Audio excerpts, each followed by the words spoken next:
Salud y dinero, dice la gente en la calle. Bueno, pues resulta que los primeros estudios científicos sobre la felicidad demuestran que ni la salud ni el dinero son realmente imprescindibles.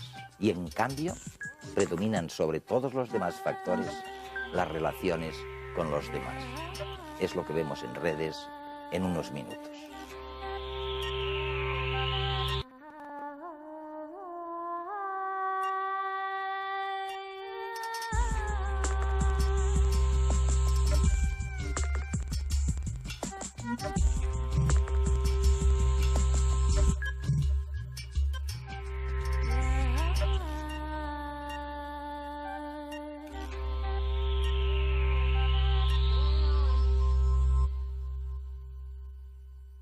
Miren por dónde, yo no sé si es porque ahora la vida se ha alargado tanto, 40 años casi de vida redundante una vez terminadas las funciones reproductivas, pero el hecho es que los científicos se han puesto a estudiar la felicidad.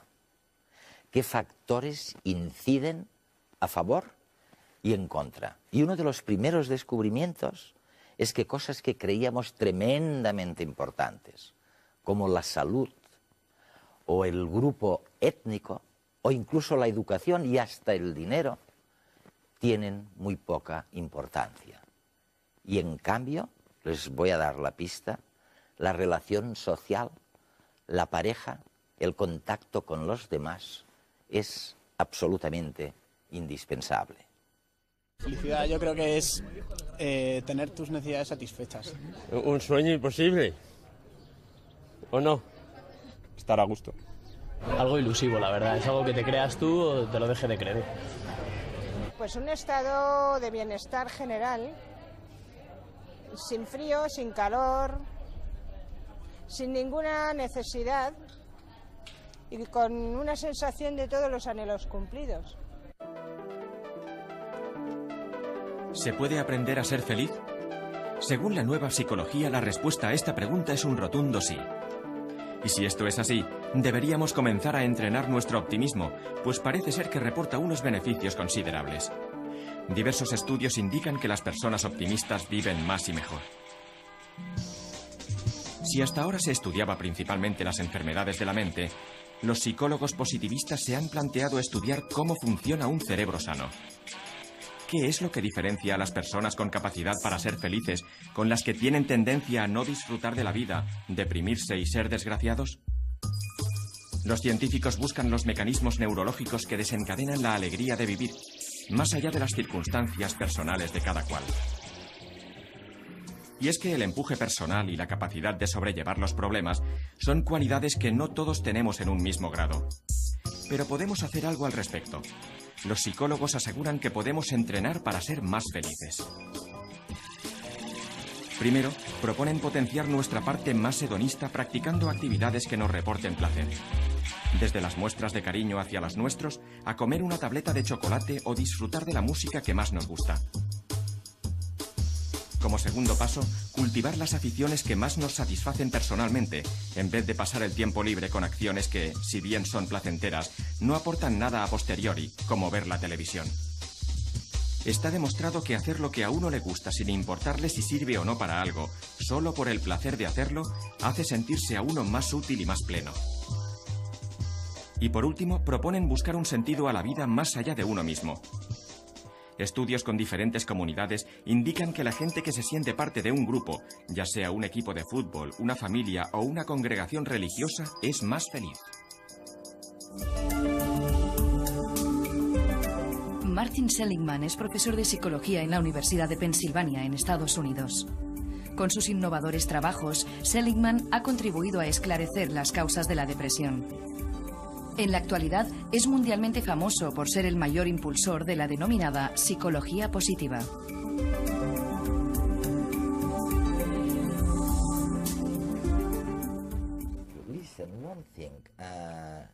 Escucha una cosa, ¿tiene algo que ver la ciencia con la felicidad? Pues yo creía que no. Pero tras 30 años evitando el tema de la felicidad, Me percaté de que era algo confuso. Todo lo relacionado con el sufrimiento boicotea la felicidad. Y lo que yo quería era aliviar el sufrimiento en el mundo. De manera que tuve una conversión en la que empecé a preguntarme si no sería posible que hubiera una ciencia del aspecto positivo de la vida.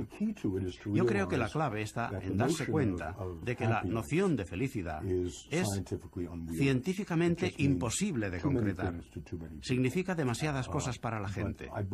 Pero creo que se puede descomponer la noción de la felicidad en, digamos, 3 elementos que sí son científicamente medibles y en cuya construcción uno puede intervenir. Los 3 elementos son la vida de placer, emociones positivas, risas, sonrisas, estar de buen humor. Esta es la versión americana de Hollywood, de la felicidad. Goldie Hawn, Debbie Reynolds, etc. La segunda, y es muy distinta de la primera, es la vida comprometida. Ser uno con las cosas, absorto, inmerso en el amor, el trabajo, con los hijos, con el ocio, con las amistades. Y tú dices, eso es lo contrario. Es lo contrario y es muy interesante. Si estás completamente comprometido en todo lo que te he dicho y te pregunto, ¿qué tienes en la cabeza? La respuesta es, nada. Después de la conversación, es posible que digas que era divertido.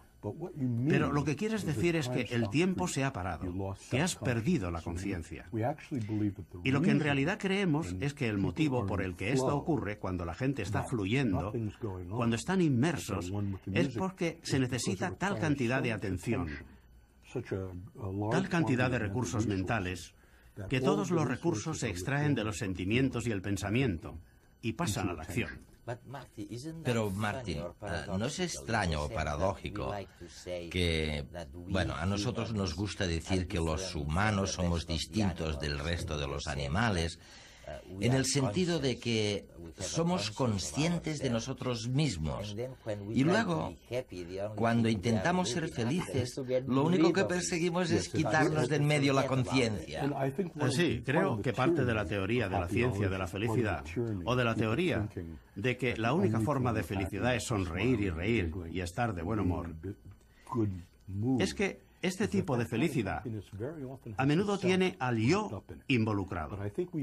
Pero hemos evolucionado para ser animales que fluimos, y este estar inmersos es algo que tiene una gran importancia evolutiva. Creo que es el estado que realmente construye un capital psicológico que luego durante la vida se puede ir gastando.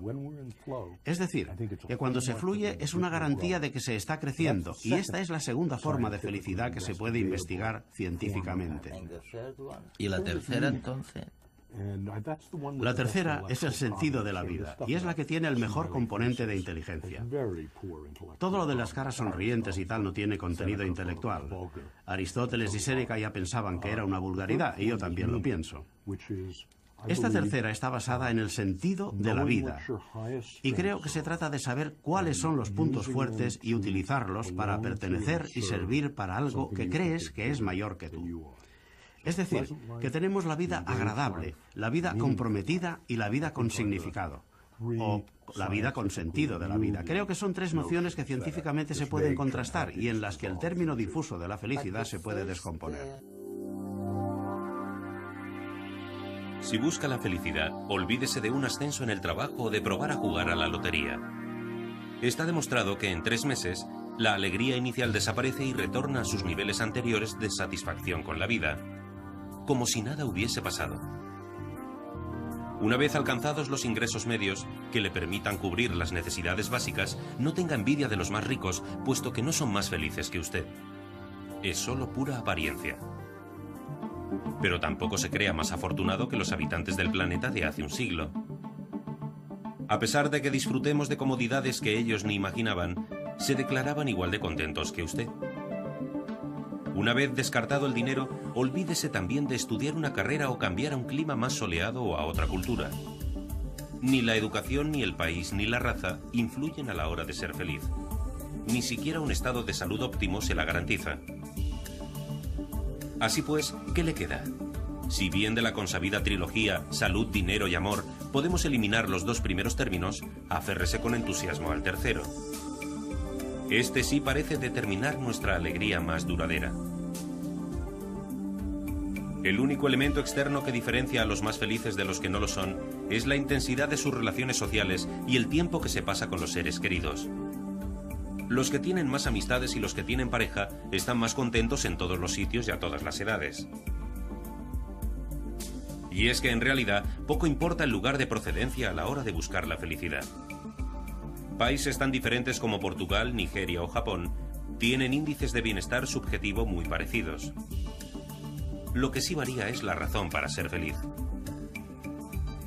Mientras que en países de cultura individualista como Estados Unidos, Alemania o Finlandia, la independencia y la autonomía son fuentes de felicidad, en otros, en que prima una tradición mucho más colectivista, como China, Pakistán o Argentina, lo importante es la felicidad del grupo al que uno pertenece.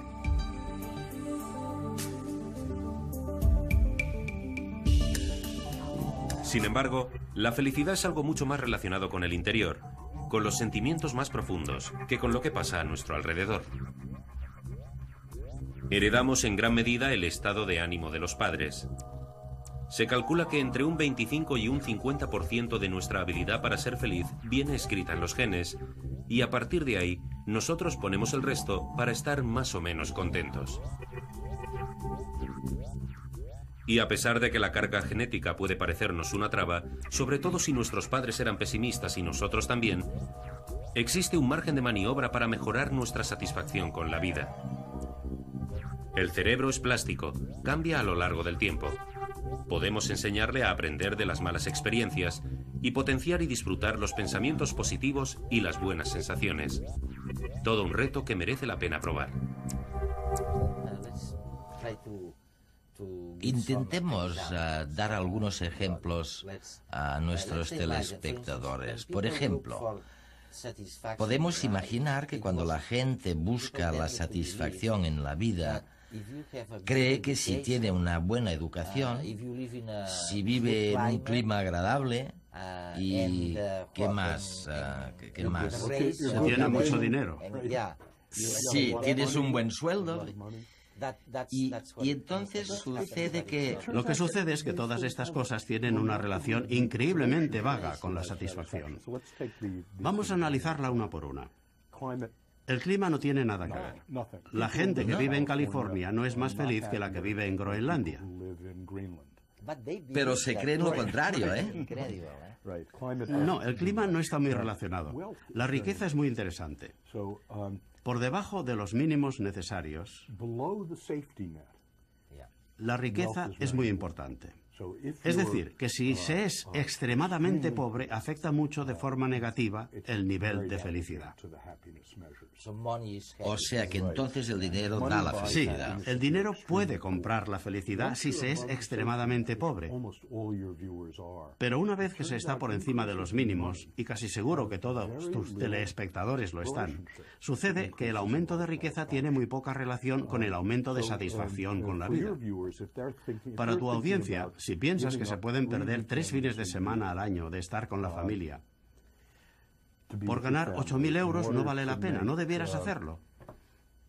Se obtiene más satisfacción en la vida pasando los 3 fines de semana en casa tranquilamente.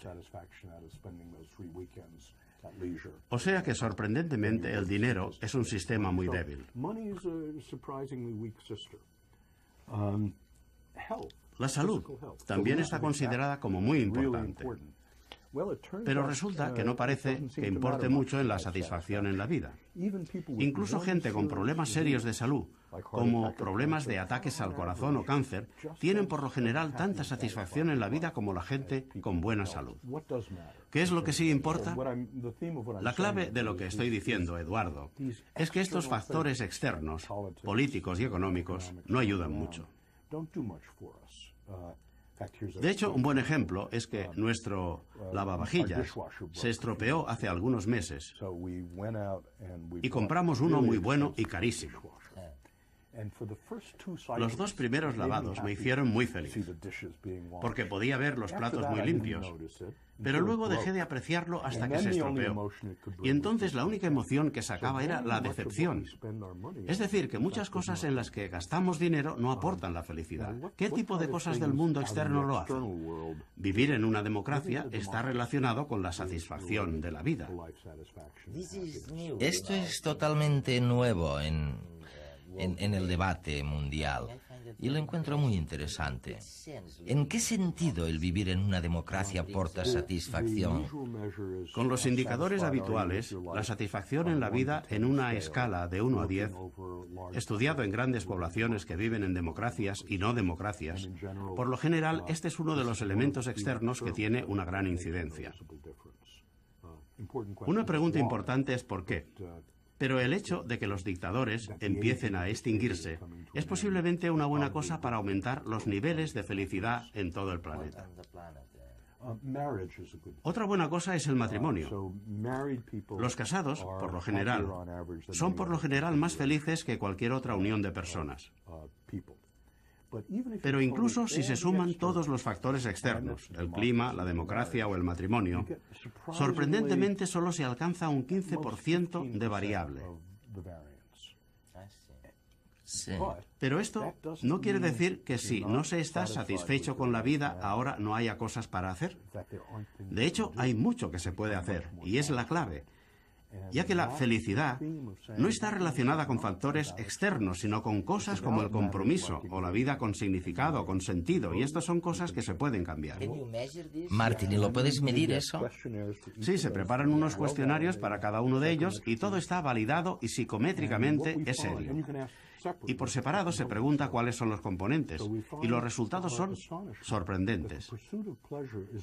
La búsqueda de placer no tiene casi ninguna relación con la cantidad de satisfacción en la vida, y sin embargo, la búsqueda de compromiso y sentido en la vida tiene una gran relación. Existe un papel para el placer, pero es si se tiene el sentido de la vida, el compromiso y el placer. Y es entonces cuando el conjunto hace que se sienta satisfacción en la vida y que ésta sea mayor que la suma de las partes. Y a esto es a lo que llamo la vida llena completa.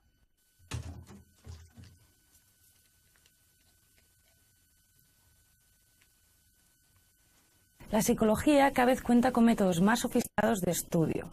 Hoy en Redes vamos a ver un experimento que estudia los mecanismos no conscientes que nos ayudan a ser feliz.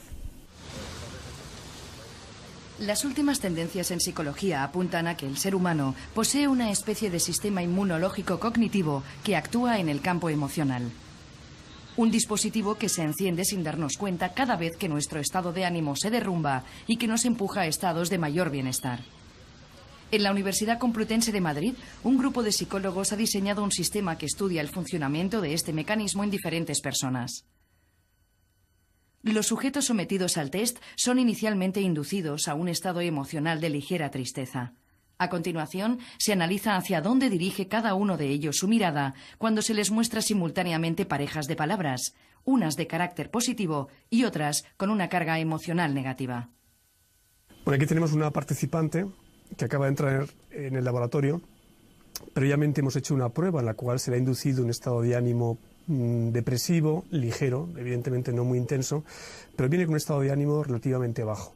Lo que efectuamos es en cada uno de los participantes un ajuste de luminosidad, de córnea y pupila, de tal modo que con estos dos parámetros nos permite una cámara que tenemos situado delante de ella, una cámara de infrarrojos, nos permite evaluar los movimientos que está efectuando en cualquiera de los ejes vertical y horizontal.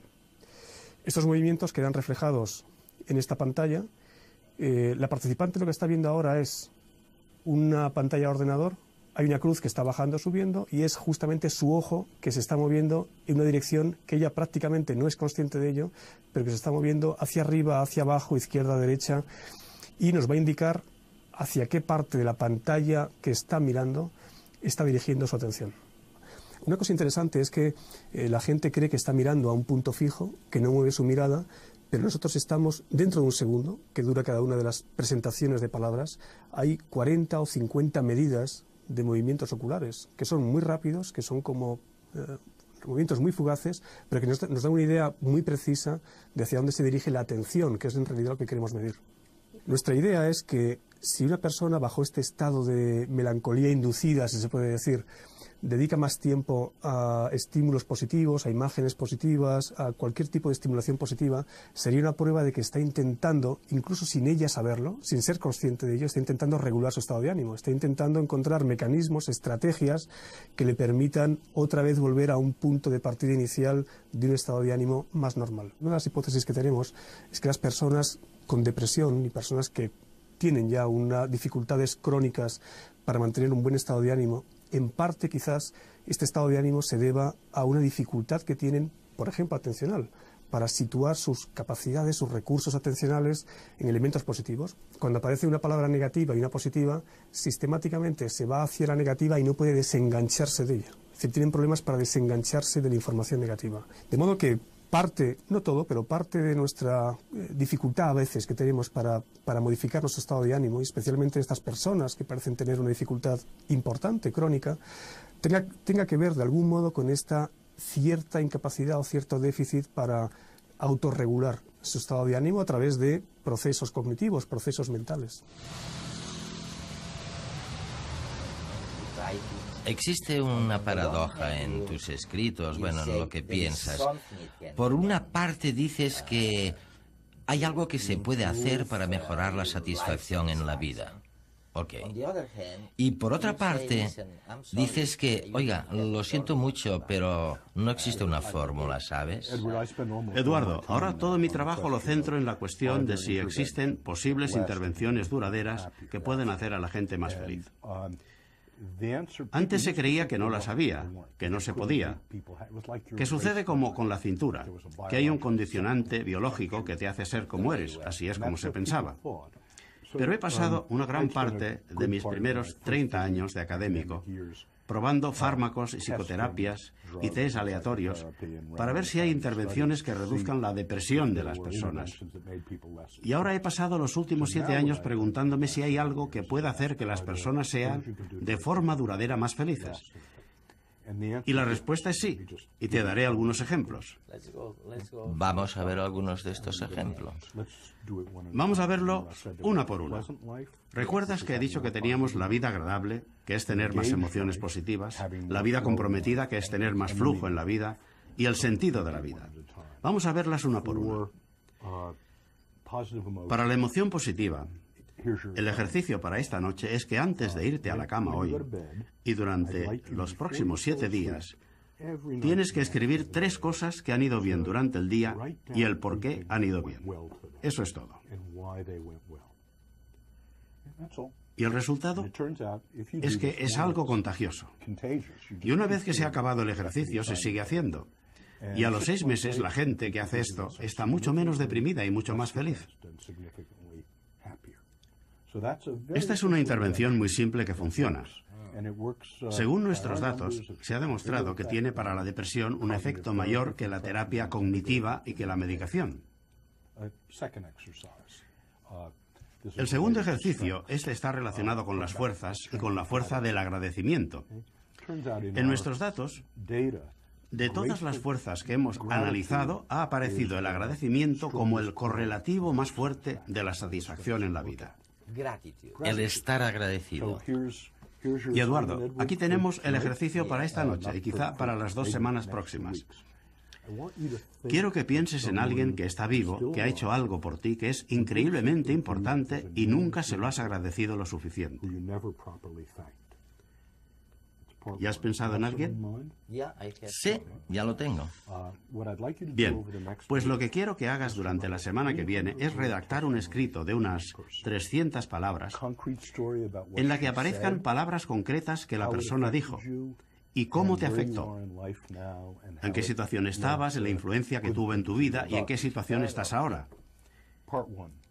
Esa es la primera parte. La segunda parte es llamarla por teléfono en Barcelona y decirle que quieres ir a visitarla, pero sin decirle el motivo. Finalmente, hay que ir a su casa y leer en voz alta el escrito.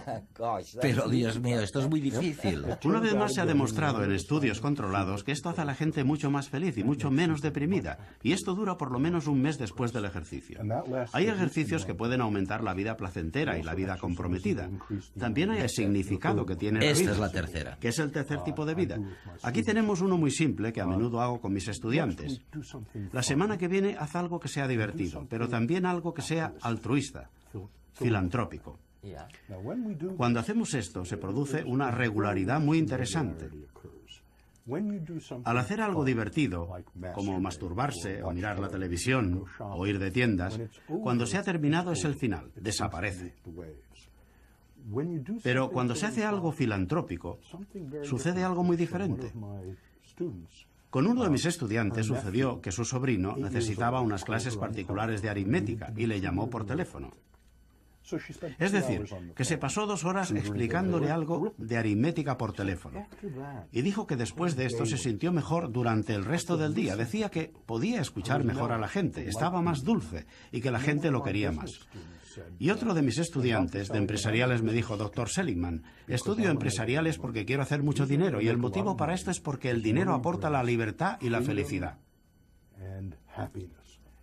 Y me quedé muy sorprendido porque yo mismo me sentía bien al poder ayudar a una persona en lugar de ir de compras.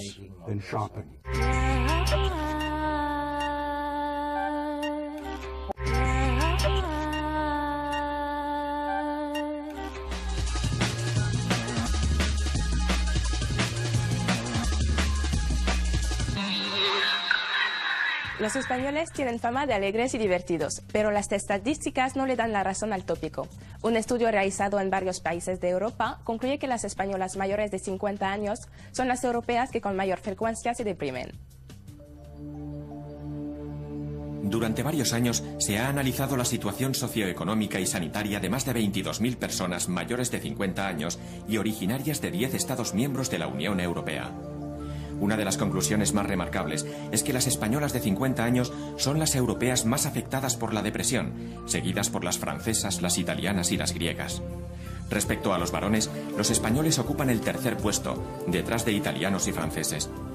A medida que avanza la edad de los pacientes, y tanto los hombres como las mujeres españolas de entre 60 y 70 años son los más afectados por depresiones de toda Europa. El objetivo final de esta estadística no es conocer las causas de esta enfermedad, sino ofrecer un retrato de la forma de vida de las personas mayores que pueblan las diferentes regiones de Europa. La Organización de las Naciones Unidas para la Alimentación y la Agricultura, la FAO, está impulsando un nuevo sello de calidad con el objetivo de garantizar una pesca sostenible. Se trata de que a la mesa nos lleguen productos frescos, sanos y respetuosos con el medio marino. Muy pronto los consumidores podrán saber antes de comprar un pescado si este ha sido capturado de forma sostenible y ecológica. Esto será gracias al nuevo sistema de ecoetiquetas que impulsa el Comité de Pesca de la FAO. Los técnicos han propuesto una serie de directrices que determinarán si un producto pesquero es ecológico o no. De todas maneras, será cada país el que acabará determinando cómo se deberán aplicar los códigos.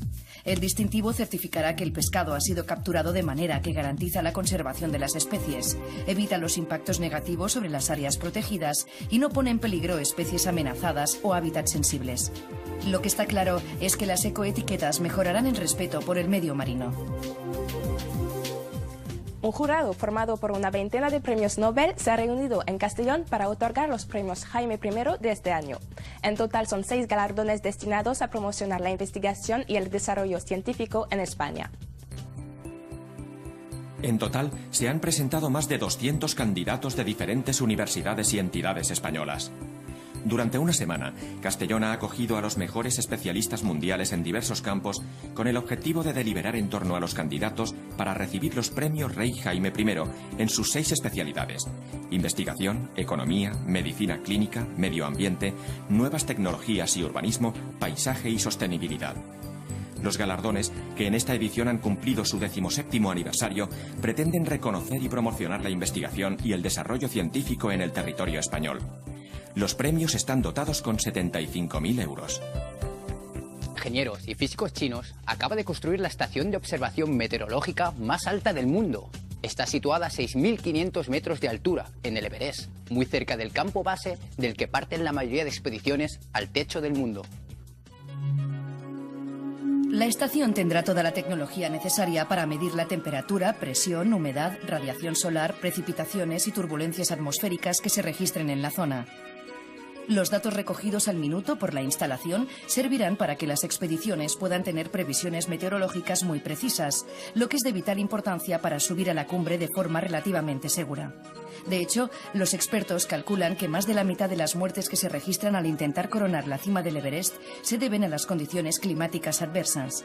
Mediante un sistema de actualización permanente, la estación también ofrecerá información detallada de la temperatura, la humedad y el viento a diferentes alturas de la montaña del Everest.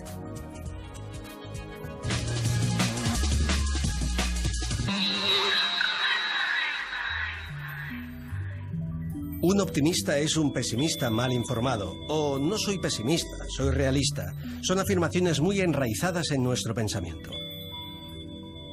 ¿Pero son realmente ciertas? ¿La realidad más objetiva conduce irremediablemente al desaliento y a la desilusión? Pues parece que no. En primer lugar, nuestras percepciones son de una subjetividad total. La vieja prueba de la botella llena hasta la mitad ilustra perfectamente cómo el temperamento de la persona moldea su perspectiva de las cosas. Y ante la botella de la vida pasa lo mismo.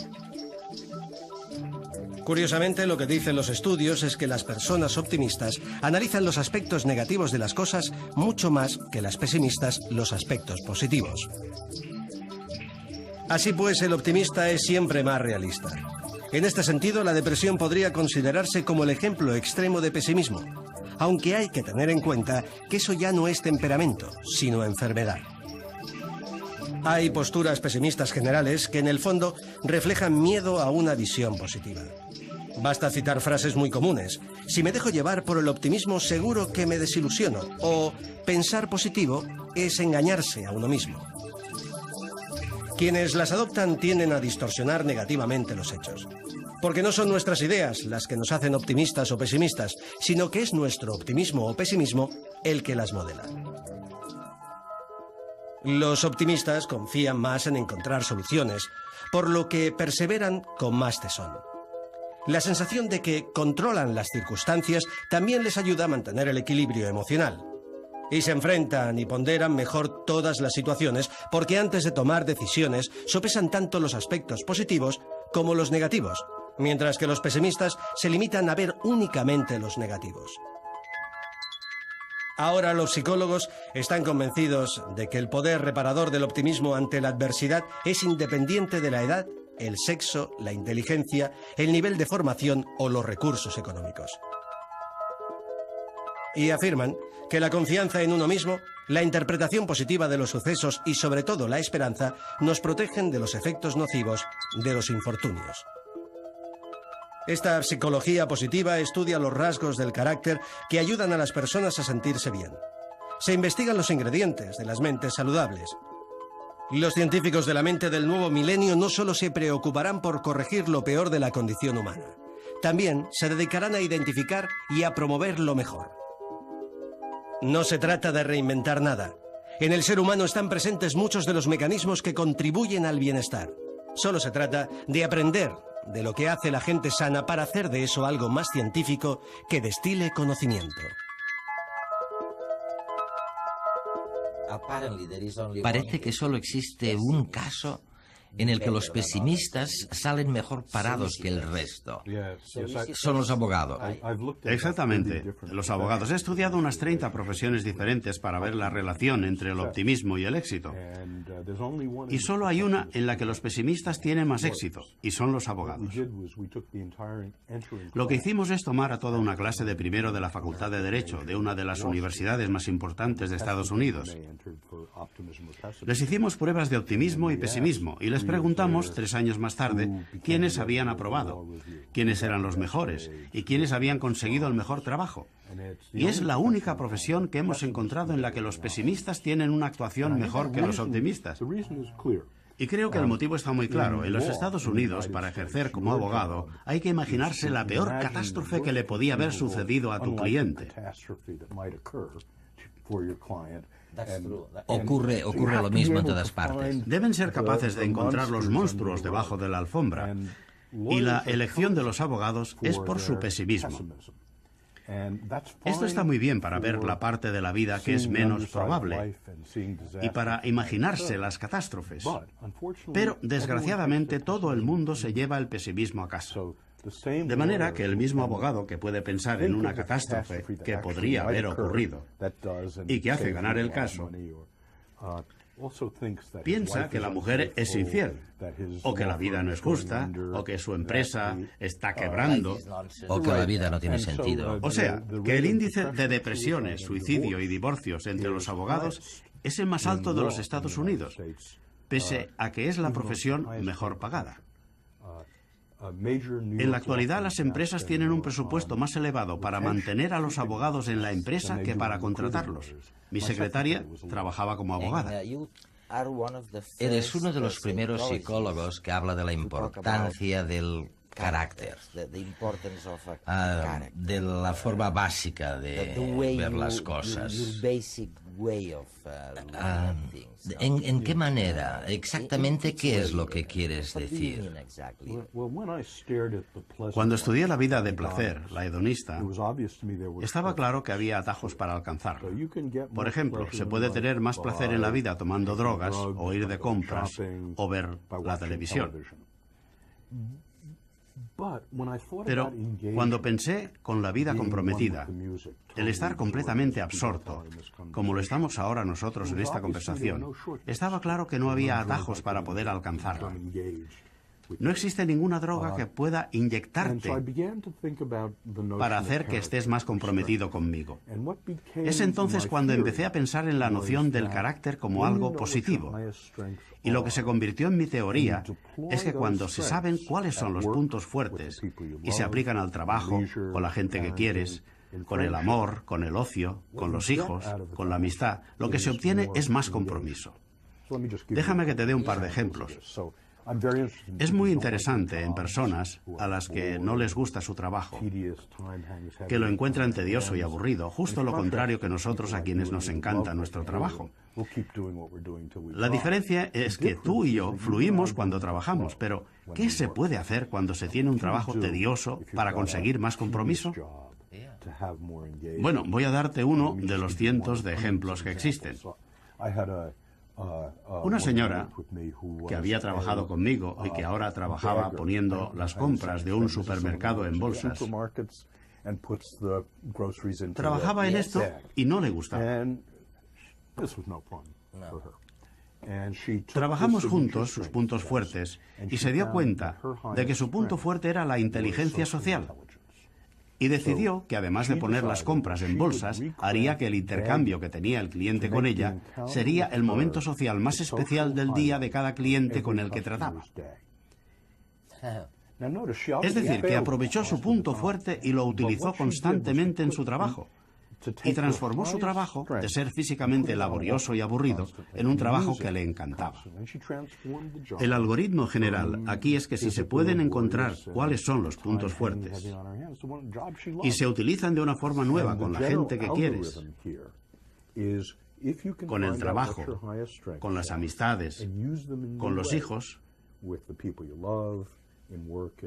lo que se obtiene es una vida más comprometida. Yo creo que sí. La verdad es que no me puedo quejar en absoluto. No me lo suelo preguntar. No me lo suelo preguntar. En el momento que me lo preguntes, sé que no lo soy. Yo sí, ahora mismo sí. Mucho. Siempre lo he sido, además, yo creo. La gente es muy sabia. Cuando se pregunta a la gente qué felicidad tienes de 0 a 10, lo primero que te dice es qué tontería de pregunta me haces, pero enseguida responde. 8. Todo el mundo responde rápidamente sobre la felicidad, en parte porque somos expertos en felicidad. La felicidad no teórica o no general, pero sí nuestra felicidad. He tenido buenos ratos, pero no puedo decir que haya sido feliz siempre. Todos sentimos emociones y queremos ser siempre felices, pero pensemos, ¿para qué sirven las emociones? ¿Qué es lo que hacen en los mamíferos?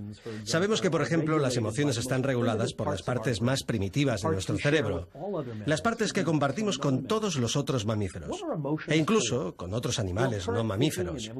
Las tendencias actuales en biología y psicología evolutiva consideran que las emociones son un sistema de guía para el organismo, para aproximarse o evitar un estímulo del mundo. Las emociones son una especie de brújula que orienta en una cierta dirección, pero una brújula que siempre marca el norte no sirve para nada. Si las emociones siempre están en felicidad, dejan de servir de guía útil del estado de cambio del mundo.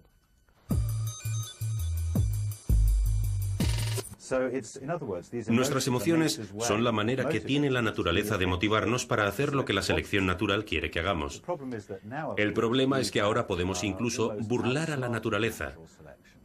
Somos más inteligentes y más avanzados tecnológicamente, por lo que podemos encontrar atajos hacia la felicidad. Cervecitas y algo de beber y salir con los amigos y eso. O sea, prefiero gastarme el dinero en viajar, que es lo que me parece que más enriquece a una persona. El viajar y el contacto con otra gente de otros sitios. No me suelo comprar cosas, si acaso tomar algo de chocolate. ¿Existe algo en el mundo exterior que podamos ingerir y que reducirá el estrés? La respuesta la conocemos todos. Sí, hay todo tipo de cosas. Tenemos las drogas, el alcohol. Hay cosas de este tipo y son buenísimas para la reducción del estrés. La heroína, la cocaína. El problema es, por supuesto, que estas cosas se pagan caras. Este es el problema, porque la naturaleza, la selección natural, dispone nuestro cerebro para que, por lo general, si queremos ser felices, tengamos que hacer aquello que resulta beneficioso para nuestros genes.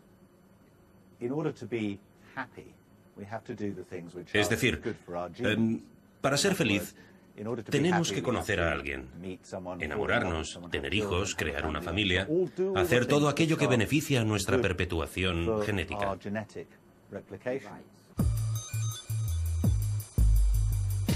Hablaría un poco del sistema económico, que es el que prima y creo que es el que más infelices hace a la gente. Somos muy competitivos y eso tiene una parte positiva, pero tiene una parte horrenda. Vamos a ser mejor que el de al lado y eso siempre es malo.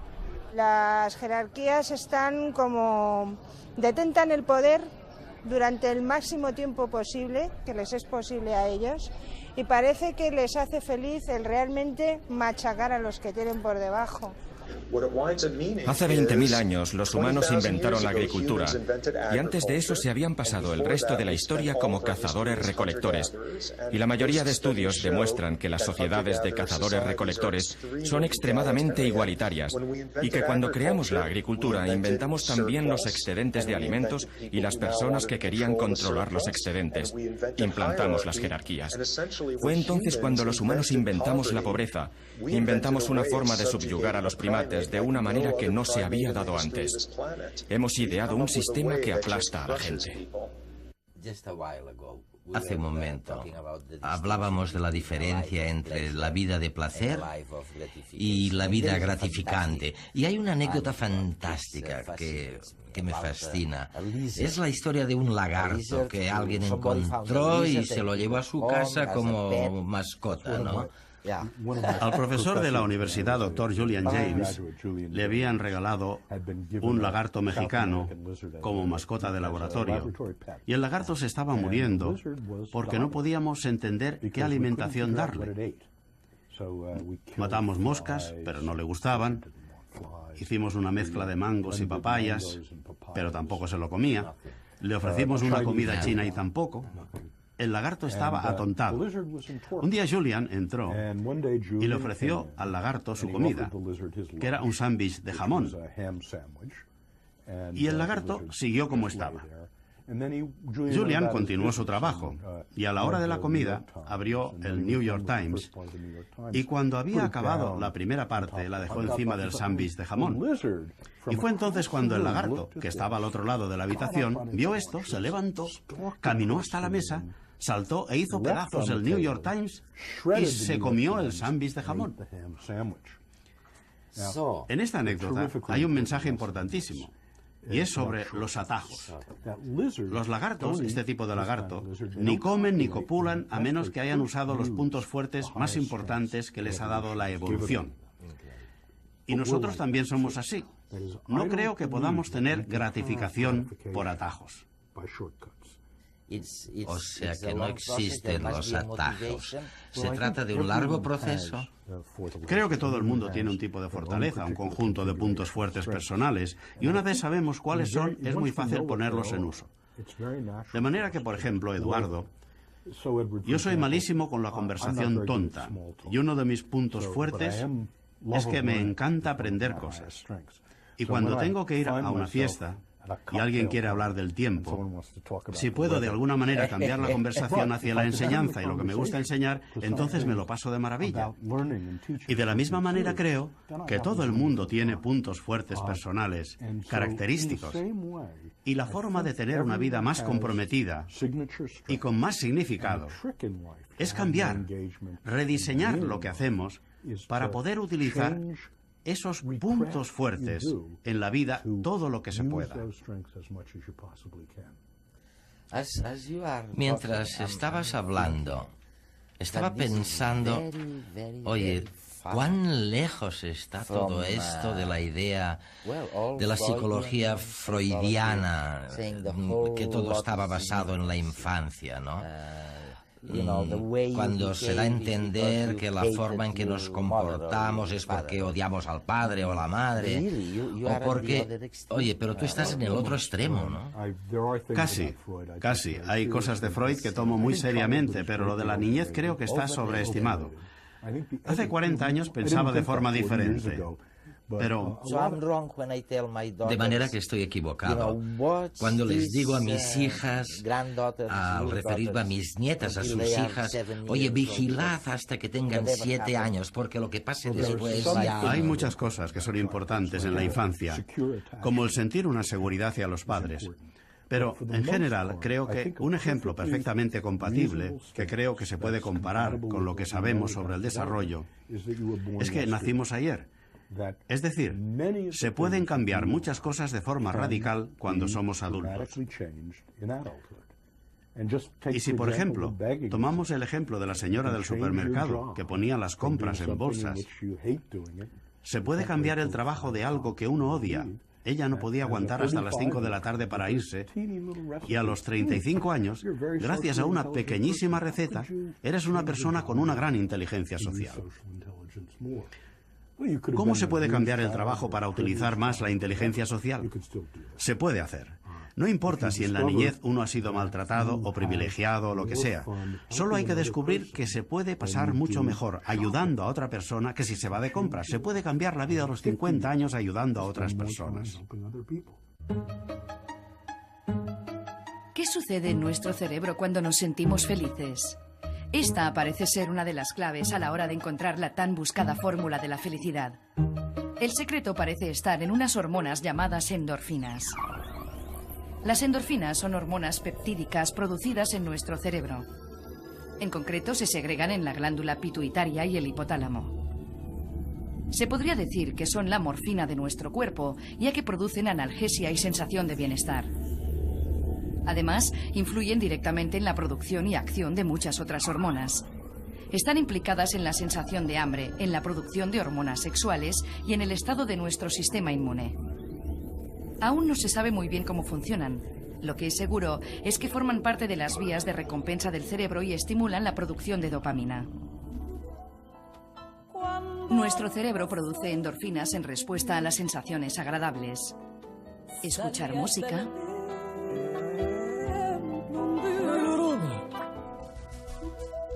comer algo sabroso, hacer el amor y miles de cosas imaginables nos producen una sensación de bienestar modulada por las endorfinas. También las encontramos al reír y al hacer ejercicio físico y, curiosamente, al contacto con sustancias picantes y con los rayos ultravioleta. Básicamente, hacer las cosas que nos gustan hace que produzcamos endorfinas y la acción de las endorfinas hace que las cosas que hacemos nos resulten agradables.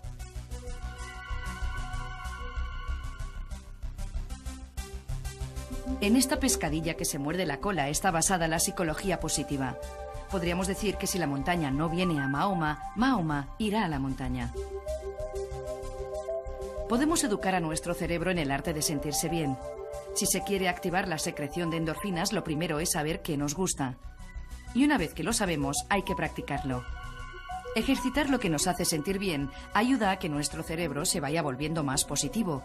Al igual que correr todos los días hace que nuestros músculos se desarrollen. Relajarse, tomar el sol, sentirse parte de un todo más grande. Hay muchas cosas que hacen que nos sintamos bien y produzcamos estas hormonas. Aunque no podemos decir que las endorfinas constituyan la fórmula exacta de la felicidad, cuando sube su producción en el cerebro nos sentimos casi felices. Si conseguimos hacer coincidir una mente positiva y receptiva con los buenos momentos que vivimos, nos acercaremos un poco más a la felicidad que se supone es la meta de nuestras vidas. ¿Crees que la gente en la calle siente mayor satisfacción con la vida que hace 20 años, por ejemplo? No. Pero me gustaría decir dos cosas, una del presente y otra del futuro. Es interesante que si estudiamos a España, Japón o los Estados Unidos durante los últimos 50 años, podemos observar cómo cada índice económico serio se ha disparado. De hecho, en los Estados Unidos el poder de adquisición es 3 veces mayor que hace 50 años. El de Japón es 6 veces mayor. Es increíble, pero hemos ido obteniendo datos de los índices de depresión y de felicidad durante estos años, y es interesante, porque la felicidad es la misma, y sin embargo la depresión es 10 veces mayor de lo que era. De hecho, el hombre de la calle no es más feliz de lo que lo era hace 50 años. ¿Podemos cambiarlo? ¿Cómo podemos cambiar el futuro? Eduardo, creo que el futuro está relacionado con eso de lo que estábamos hablando hace un momento, con la educación. Parte de los motivos por los que no somos más felices cuando nos hemos hecho más ricos es que hemos gastado la riqueza en objetos materiales que pensábamos que nos harían felices, como son el lavavajillas o los helados de vainilla, pero no proporcionan una felicidad duradera. Sin embargo, lo que la ciencia nos está diciendo durante los últimos 10 años es que se puede cambiar el compromiso y el significado del sentido de la vida. Y esto significa las relaciones con la gente. La relación con las personas compartiendo algo que es mayor de lo que cada uno es. Pero si invertimos nuestra riqueza y nuestro tiempo en algo que tenga más significado y compromiso, creo que todo el tono de la felicidad en el planeta puede cambiar.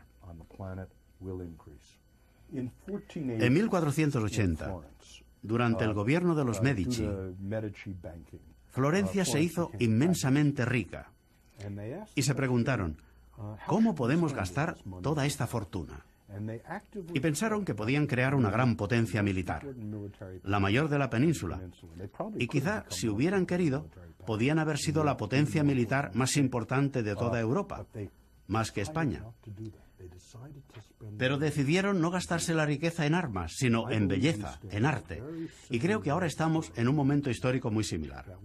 Sabemos que en lo que nos hemos gastado la riqueza en los últimos 60 años, que son objetos materiales, coches, televisión, no funciona. La gente se ha deprimido todavía más. Pero creo que podemos comprar el compromiso y el significado. Y podemos utilizar el excedente que tenemos para construir una vida más feliz.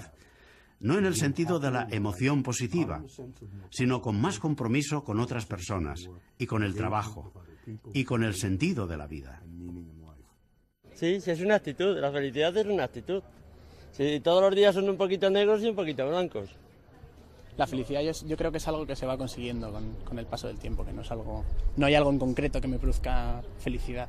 Para mí lo principal es el entusiasmo en las cosas, como decía Bernard Russell, que lo leí el otro día.